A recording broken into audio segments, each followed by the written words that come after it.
નમસ્તે. કેમ છો?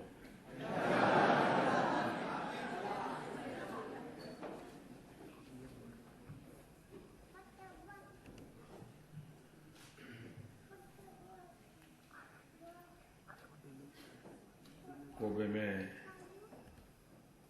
मुझे पहले भी आप लोगों के बीच आने का सौभाग्य मिला है.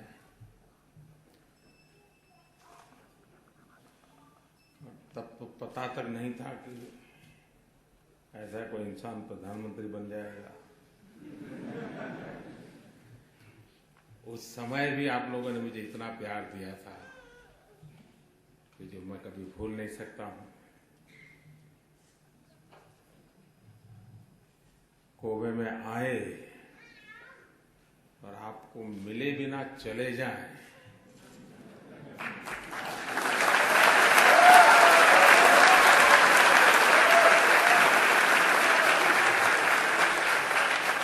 इसकी मैं कल्पना भी नहीं कर सकता.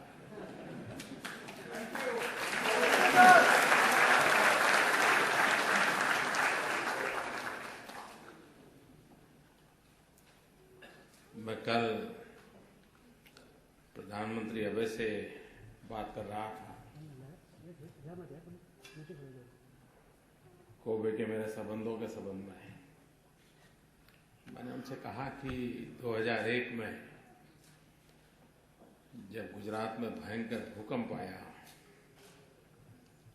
तो कोबे सबसे पहला था जिसने आकर के गुजरात के लोगों की मदद की थी.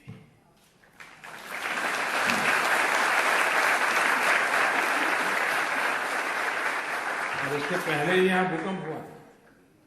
उसके बावजूद भी और जब सुख में कोई आए ना आए रहता है, आया होता तो अच्छा होता, लेकिन दुख में कोई ना आए तो याद रह जाता है. और जो दुख में पहुंच जाए वो जीवन भर पूज्य लगता है. कोबे उस रूप में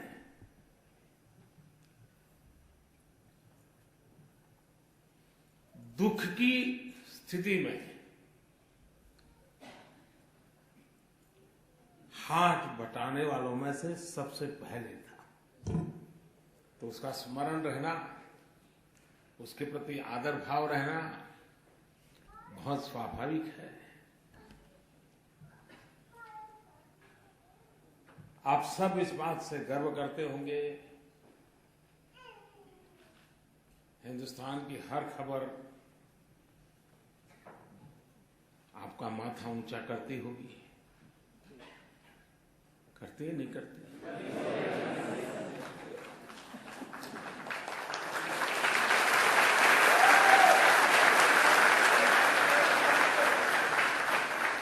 सीना तान करके आंख में आंख मिला करके बड़े हौसले के साथ अब बात कर पाते होंगे.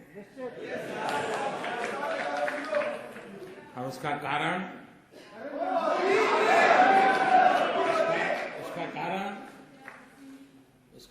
मोदी नहीं, उसका कारण 125 करोड़ हिंदुस्तानी है.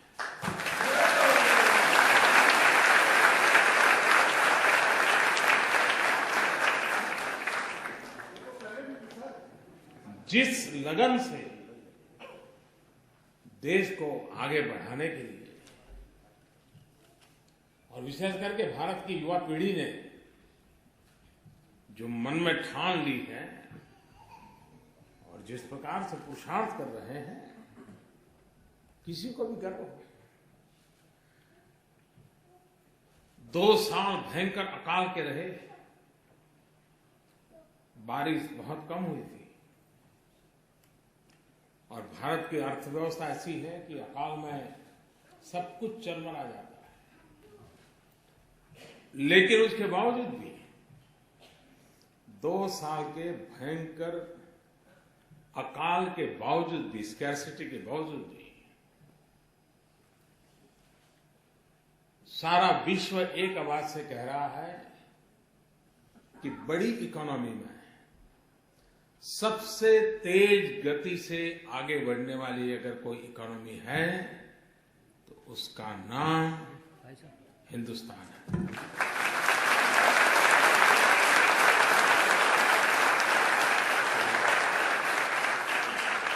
IMF हो, वर्ल्ड बैंक हो, सब लोग एक स्वर से कह रहे भाई, IMF ने तो कह दिया भारत एक चमकता सितारा है, ऐसा विश्व भर के अर्थशास्त्री मानते हैं कि भारत बहुत तेजी से आगे बढ़ रहा है। FDI, फॉरेन डायरेक्ट इन्वेस्टमेंट, मेरी FDI की अलग परिभाषा भी है। पहली परिभाषा है मेरी FDI की, फर्स्ट डेवलप इंडिया।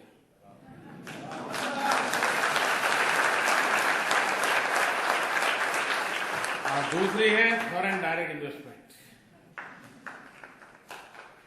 और इन दिनों भारत के इतिहास में सबसे ज्यादा FDI भारत को प्राप्त हो रहा है, और FDI प्राप्त करने का ग्रोथ रेट भी है, वो हिस्टोरिकली हाईएस्ट है।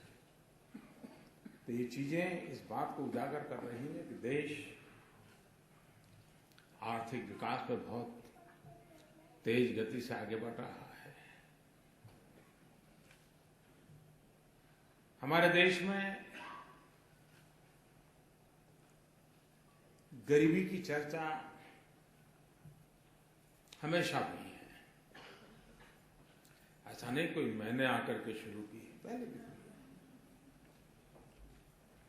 लेकिन ज्यादातर चुनाव के समय हुई है, बाद में सब भुला दिया। मैंने चुनाव के बाद शुरू कर दी है और बहुत तेज गति से उस बात को आगे बढ़ा रहा हूं कि देश को गरीबी से मुक्त करना चाहिए।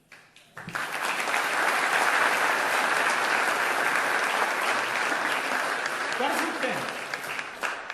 अब हमारे देश में 40% लोग ऐसे थे, उनके नसीब में बैंक का दरवाजा भी नहीं था।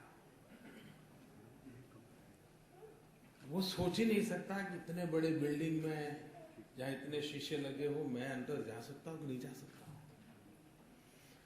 हमने आकर के अभियान चलाया कि सबसे पहले सबके बैंक के खाते खोल देंगे।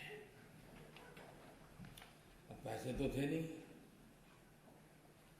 स्टेशनरी का भी खर्चा होता है, फॉर्म का भी तो खर्चा 8 आना रुपया तो होता ही होता है। हमने सरकार को कहा नहीं, 1 पैसा लेना नहीं, मुफ्त में खाते खोलो।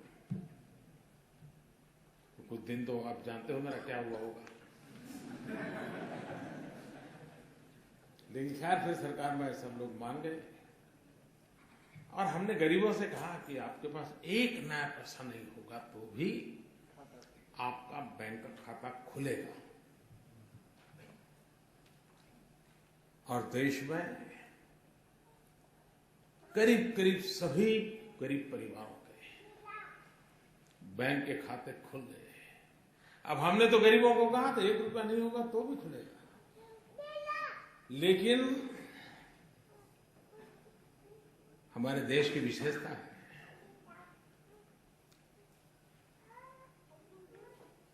देश के गरीबों ने अमीरी दिखाई। बहुत बार हम अमीरों की गरीबी तो देखते हैं, लेकिन गरीबों की अमीरी देखने का सौभाग्य मिला। उनको कहा था कि आप 1 रुपया भी नहीं दोगे तो चलेगा। उसके बावजूद भी जिसका जीवन में कभी अकाउंट नहीं खुला था, बैंक का दरवाजा नहीं देखा था, इस एक शब्द पर इन गरीबों ने बैंक खातों में करीब करीब 45,000 करोड़ रुपया जमा किया। 45,000 करोड़ रुपया।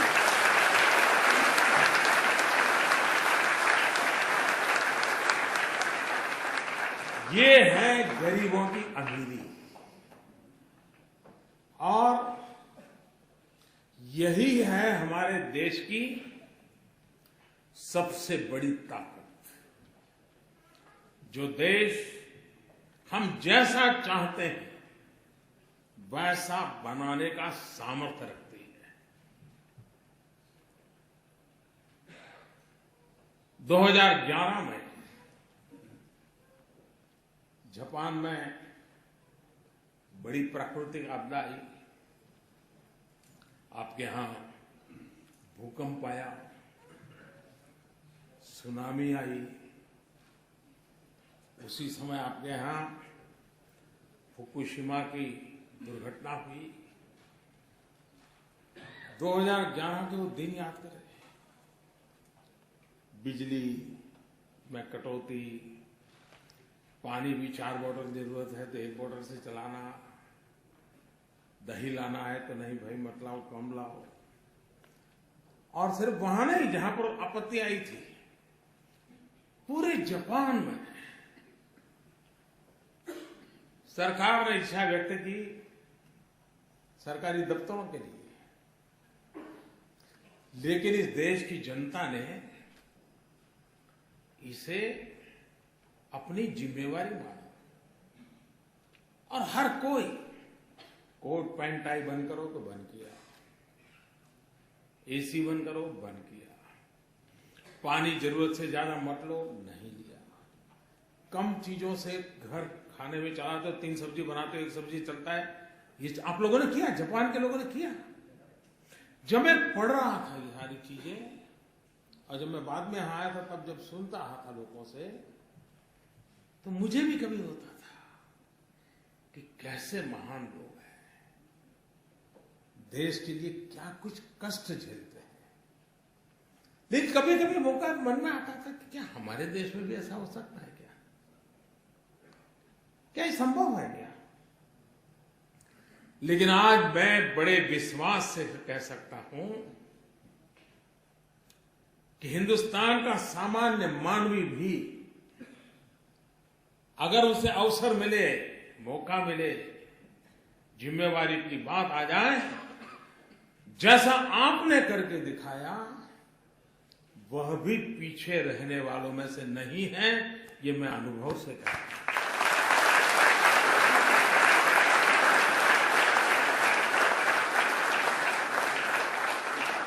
अभी अभी का मेरा ताजा अनुभव है।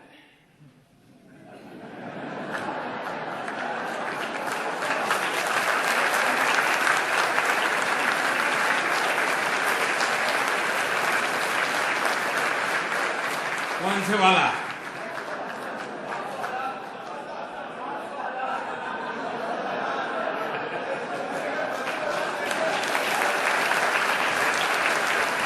आपको भी पता है कि अचानक 8 तारीख को रात को 8 बजे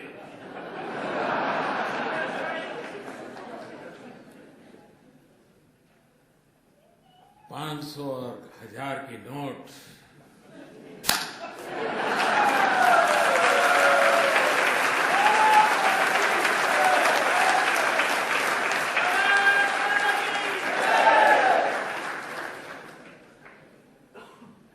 मैं 125 करोड़ देशवासियों को नमन करता हूं, सलाम करता हूं।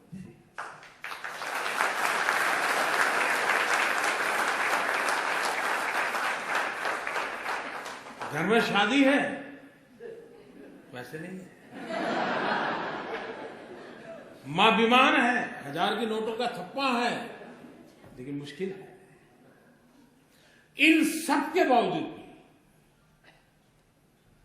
तकलीफ है, ये पता है, खुद को है पता है, अड़ोस पड़ोस को है पता है, उसके बावजूद भी लोग मुंह में उंगली डाल डाल करके पूछवाते थे मोदी को कुछ बोलो, कुछ मोदी के खिलाफ बोलो। ऐसा भी चल रहा है। लेकिन मैं देश के लोगों को 100 सलाम करता हूं।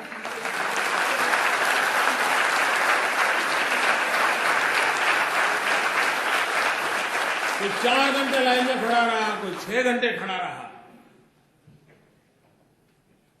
लेकिन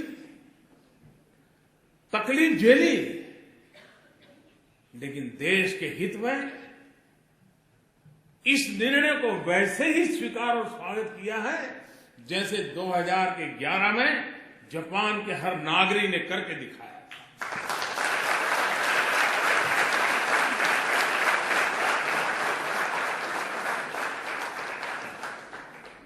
कुछ स्थान पर तो लोग 5-5 घंटे खड़े थे और अचानक एटीएम काम करना बंद कर दिया, तो भी चलो कल ठीक हो जाएगा। ये अपने आप में देश के उज्जवल भविष्य की निशानी है, उज्जवल भविष्य की निशानी है। ये ठीक है कि पाप करने वालों की संख्या कोई ज्यादा नहीं होगी, 1 लाख, 2 लाख, 5 लाख लोग होते हैं। मुसीबत 125 करोड़ को हो रही है, लेकिन फिर भी 125 करोड़ को लगता है कि अगर इतना सा झेलने के बाद, और आपने देखा होगा, अब तो व्हाट्सएप पर सब आता होगा, पहले गंगा में कोई चवन्नी नहीं डालता था,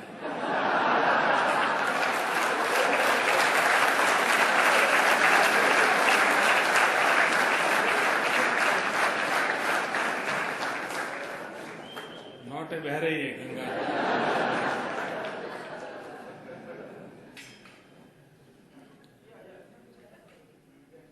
आप मुझे बताइए,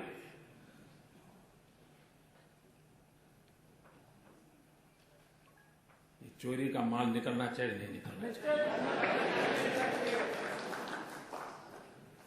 सामान्य मानवी को शिकायत ये होती है कि आप एक को फायदा हो और दूसरे को नुकसान हो, उसको लगता है भाई कानून सबके 500 की नोट गई, सबकी 1000 की नोट गई, मोदी की भी 1000 की नोट अब बाजार में चलने वाली नहीं है, तो लोग कहते भाई ये बढ़िया है। ऐसा होना चाहिए, हर एक के लिए समान उसका असर है। और इस कारण, इस निर्णय से मुझे भी पता नहीं था कि मुझे ऐसे आशीर्वाद मिलेंगे, जिस आशीर्वाद के शायद मैं जब सोच रहा था कि ये करूंगा तो क्या क्या तकलीफ आएगी, क्या क्या फायदा होगा, वो तो मैं सोचा ही नहीं था। मैं दिमाग खपा रहा था कैसे करूं कैसे, और अच्छा ये काम ऐसा था कि लोगों से बता भी नहीं सकता था, अचानक करना पड़े वरना तो खेल खत्म।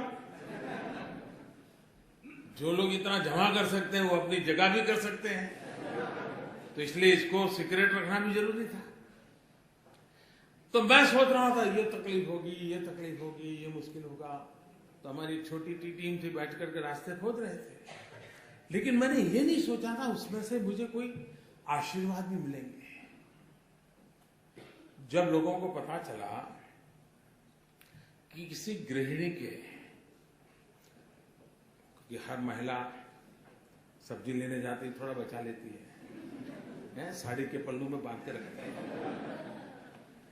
घर में सब खाली हुआ, मुसीबत आई वो निकाल के दे देगी, लो जाओ जाओ ले जाओ। हमारे देश में महिला कुछ न कुछ बचा के रखती है, और ईमानदारी का होता है, कोई बेईमानी का पैसा नहीं होता है।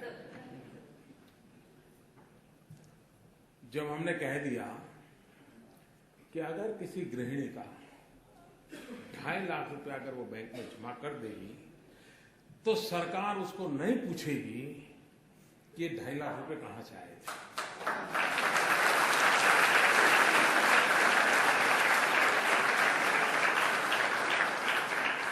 उसका परिणाम क्या हुआ मालूम है? कई बेटे और बहुएं भी जो वृद्धाश्रम में मां को रख के आए थे, उन्होंने 2.5 लाख रुपए जमा करा दिया मां के खाते में।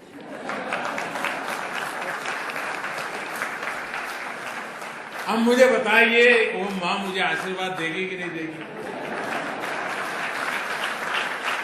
ऐसी वृद्ध मां आशीर्वाद दे तो फिर योजना सफल होने में कोई आशंका रहती है क्या? भाइयों बहनों, ये बहुत बड़ा स्वच्छता का अभियान है। ये किसी को परेशान करने के लिए नहीं है। तकलीफ हुई है, तकलीफ तो होती, मुझे भी अंदाज, मैंने पहले दिन भी कहा, जब 8 तारीख को मैंने राष्ट्र के नाम संबोधन किया तब भी कहा कि इतना बड़ा देश है, 50 दिन दिए हैं, जल्दबाजी करने की जरूरत नहीं, 50 दिन दिए हैं, जाकर के अपने जो ईमानदारी के हक के पैसे हैं वो जमा कराएं, बदले में उनको खाते में पैसे आ जाएंगे। लेकिन मैं इस बात को स्पष्ट मानता हूं,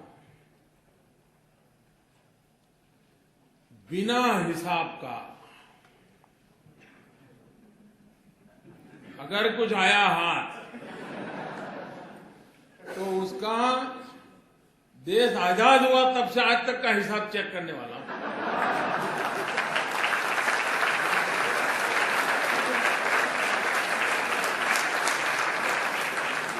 जितने लोगों को नए लाना पड़ेगा ला करके भी इस काम में लगाऊंगा। हाँ, ईमानदारी का है, उसका जय जयकार, उसको कोई प्रॉब्लम नहीं। लेकिन इस प्रकार से किसी ने जमा किया और वो सोचता होगा कि आज बैंक में रख दूंगा फिर देख लूंगा, कोई बचने वाला नहीं है। और जो लोग मुझे जानते हैं वो कुछ समझदार भी है, तो उनको लगता है यार बैंक में जाने के बजाय गंगा जी में जाना अच्छा है।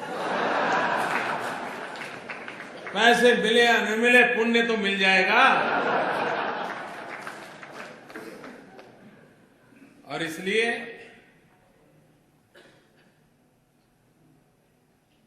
देश को मैं फिर एक बार, आज पहुंचते ही फिर से भी मैं लोगों को बार बार कहने वाला, ईमानदार लोगों की रक्षा करने के लिए मेरी सरकार सब कुछ करेगी और बेईमानों को तो हिसाब चुकता होके ही रहेगा।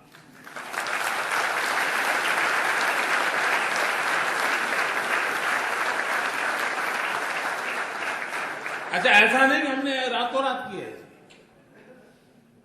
हमने पहले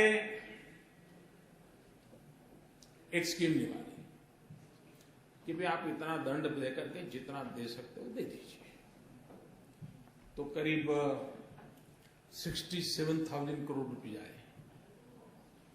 तब भी कुछ लोग तो कहते थे कि मोदी फेल हो गए, मोदी का कुछ नहीं हुआ, लेकिन आखिर भी आंकड़ा आया तो अब वो बोलते ही नहीं। और पिछले 2 साल में इस प्रकार के अलग अलग जो प्रयास किए, करीब करीब 1.25 लाख करोड़ रुपया वापस आया। 1.25 लाख करोड़ रुपया।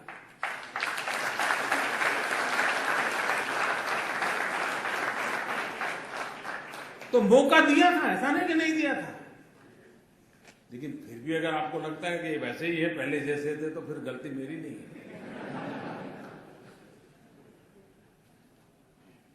और इसलिए, और जो लोग अब 30 दिसंबर तक उनके पास समय है, और 30 दिसंबर तक कोई तकलीफ के बिना सारा कारोबार, हाँ जल्दबाजी करेंगे तो थोड़ी तकलीफ हो सकती है, लेकिन 30 दिसंबर तक कोई मुश्किल नहीं होगा। 125 करोड़ देशवासियों का उनके हक की चीजें मिल जाएंगी। लेकिन कुछ लोग सोचते होंगे कि 30 दिसंबर के बाद, तो मैं आज फिर से यहां ऐलान करना चाहूंगा कि ये स्कीम पूरी होने के बाद दूसरा कुछ आपको ठिकाने लगाने के लिए नहीं आएगा, इसकी गारंटी नहीं है।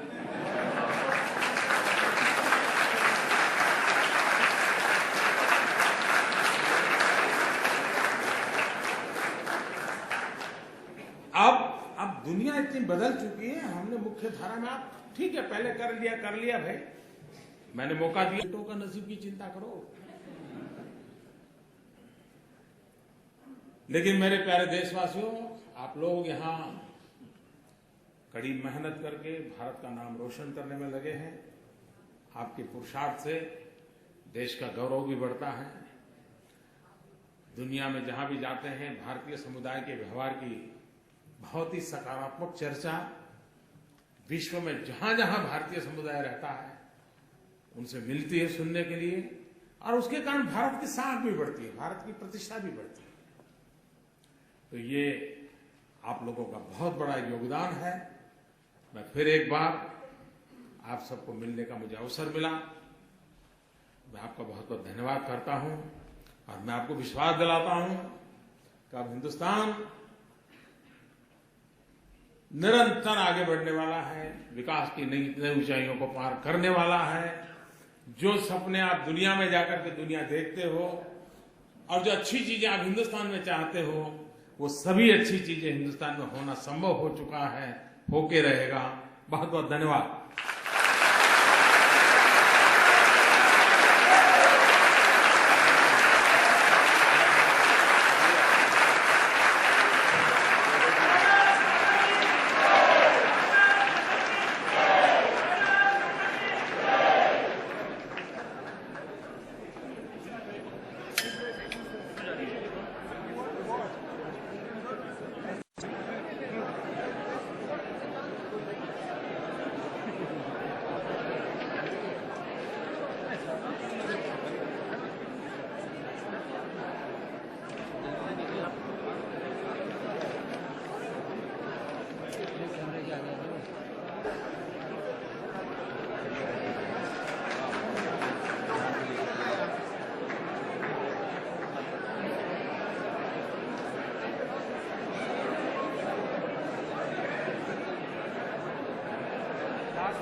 आवाज